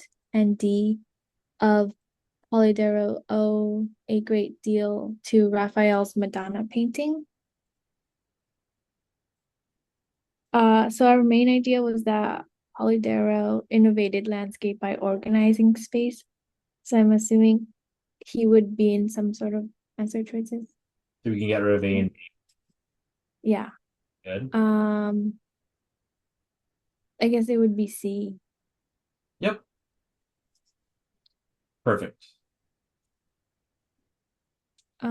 The argument about Polidoro's technique implied that he would be likely to oppose which of the following: painting a landscape exactly as it appears in the real world, mixing natural and man-made elements in a painting, depic- de- depicting a landscape that is devoid of human figures, using more intense colors than are present in the actual landscape.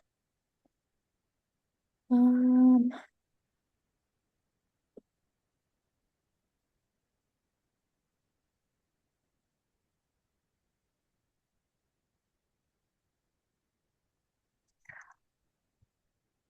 I think so. Oppose. So when it's saying oppose, like the answer choice would be something we should eliminate things that he would have done in his painting. Yep. Um, so that means maybe A is wrong as is exactly because in the end there was something about realism Okay. and mixing natural and man-made elements in painting.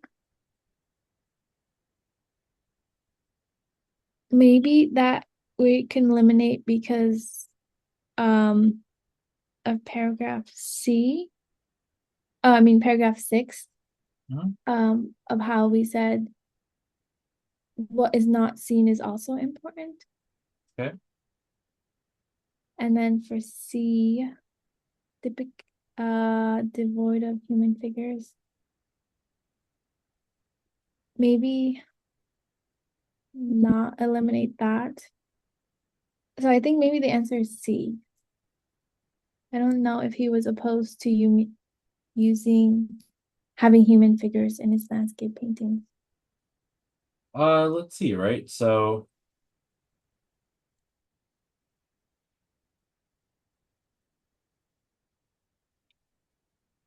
um,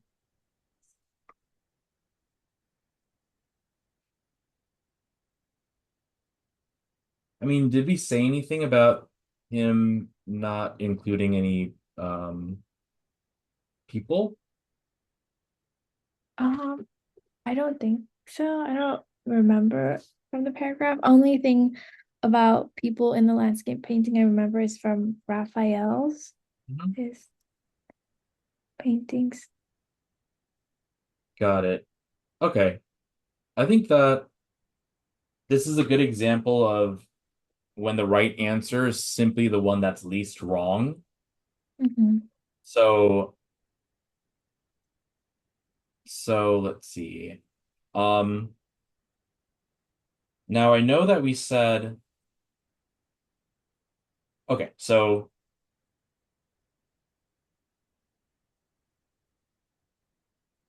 tell me about C.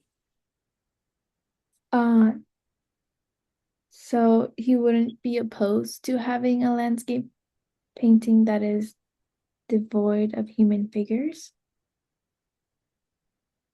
He said he wouldn't oppose. He would oppose. Would he? Um, I'm not sure. Maybe he wouldn't.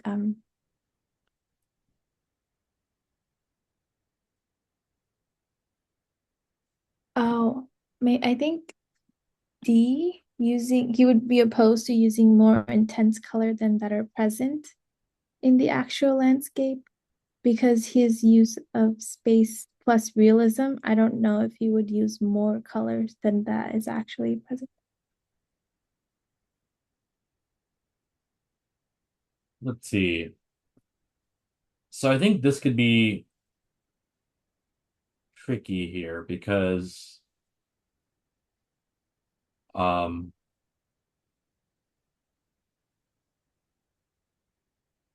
okay, using more intense colors that are present in the actual landscape.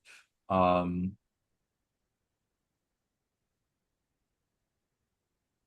Depicting a landscape that is devoid of human figures, mixing natural and man-made elements in painting.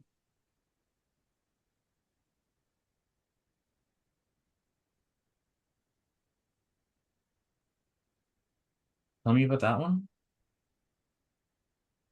Um, I picked that one because the question is asking for which one he would be likely to oppose.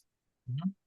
Um, I thought it was the answer because it's saying he would use more intense color than present in the actual landscape. Because in paragraph 7, we talked about how his use of space plus realism led to the new style of art. So I just assumed realism in the sense that he would try to portray his painting in the way that are accurate in the actual landscape, so without like intensifying colors. Okay, let's we might have to. Okay, so let's see. So I think this is tricky. So D, using more intense colors than are present in the actual landscape. Now, we talked about how in Raphael's paintings, the landscape is muted while the foreground is bright, Mm-hmm. right? Um, and that Polidoro innovated that, made the landscape its own thing. Mm-hmm. So I think that the muted colors of the landscape would be more so a Raphael thing, and the opposite, making more intense colors for the landscape would likely be something that Polidoro would do. Uh, Mm-hmm. C, depicting a landscape um, that is devoid of human figures. Well, I mean, we know that, well, we don't know anything about whether he is against or for putting human figures in his landscape paintings, right? Mm-hmm. There's no information that tells us that, right? So I'm not sure about that. And then mixing natural and man-made elements in a painting. When you saw man-made elements, I guess maybe you thought like the lines or the diagonals and stuff. Mm-hmm. But I think that means like so okay, I think this one we can go back to the passage for. So over here we see that Polidoro, hills with many buildings, a cliff. I think the man-made element would be the buildings part, right? Mm. Oh, okay. I think they're talking about the subject matter. Mm-hmm.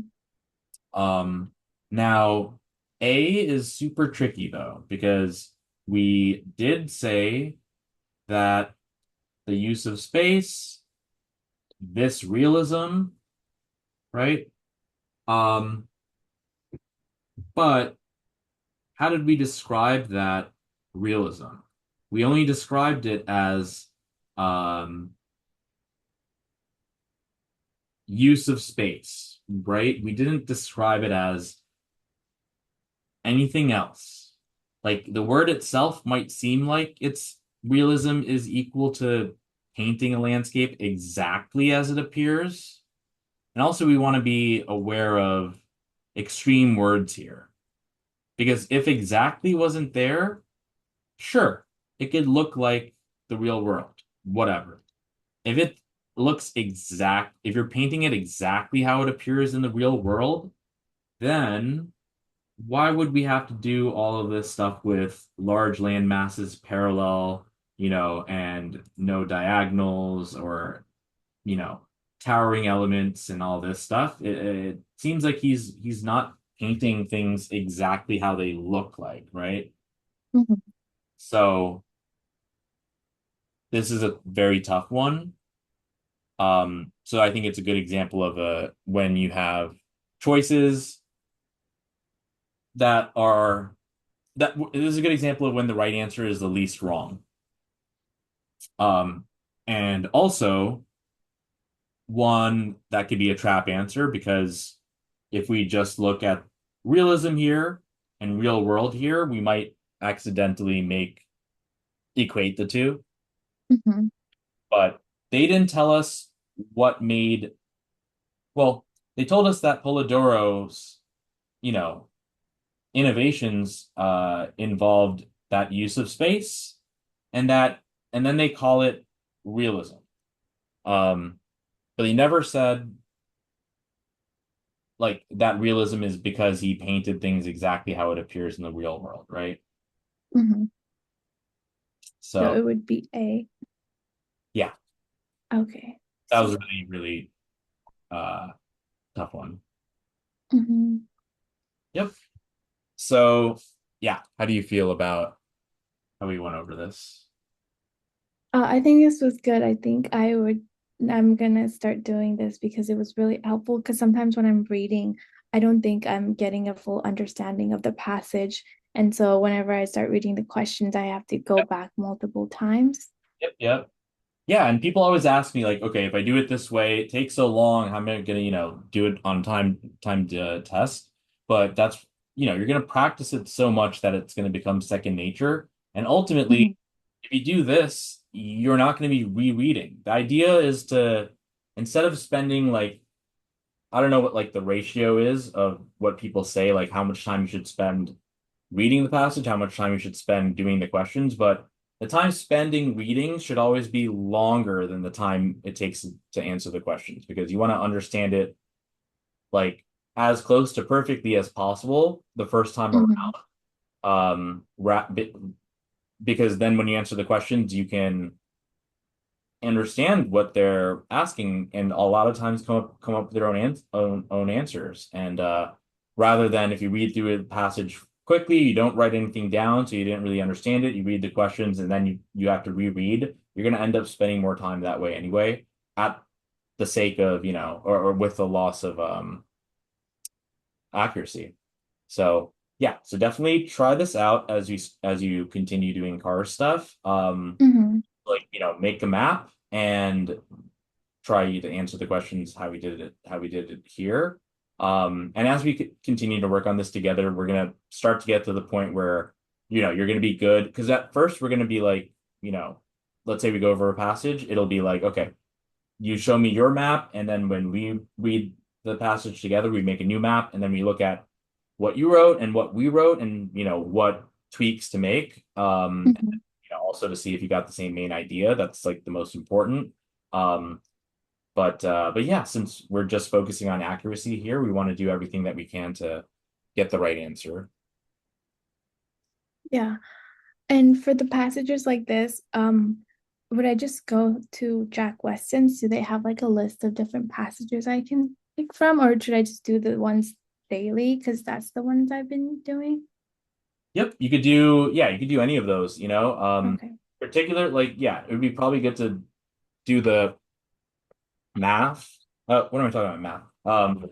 The art stuff, but Mhm. you could do any of those topics. But yeah, just use what we did here and see how that works. Oh, and then Jack Weston is really useful in that if you look at any of these solutions, like if you just hit the solution button over here.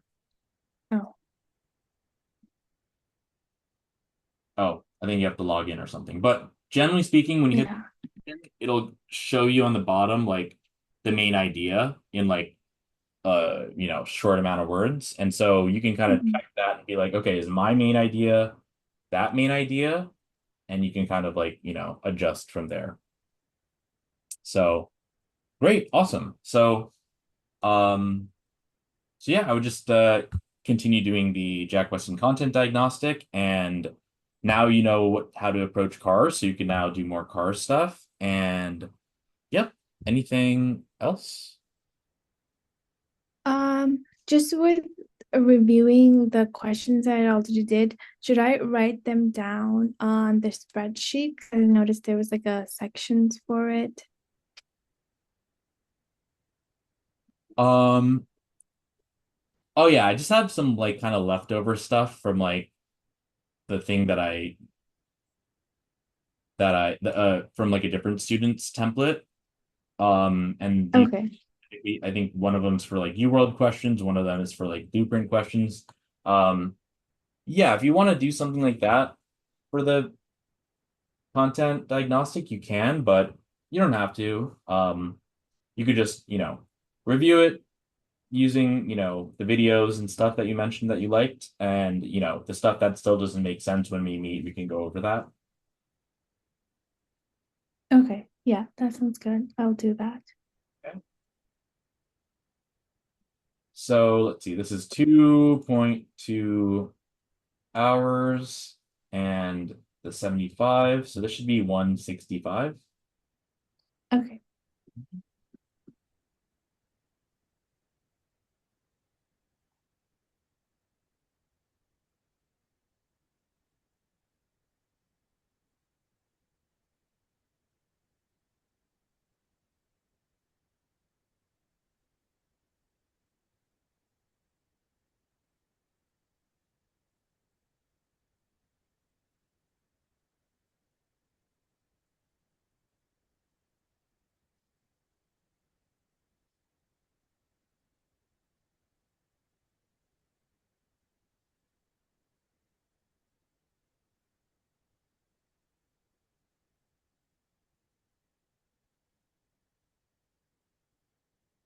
Oh, you Yes, I think it went through. was it oh yeah, I got it. Yeah. Oh, sorry. I didn't write down anything. Maybe I Oh should no, write no, my name. I got it. Okay, sounds Awesome. great. So yeah, of Thank you. course. Good luck with the rest of the car stuff and everything. And are you gonna use my Calendly to schedule next time? Yeah, because I don't have my work schedule for next week yet, so I just have to plan around that. But I always schedule something else. All right, awesome. So awesome work. So yeah, I will see you probably sometime next week. Okay. Take care. Okay. Yeah.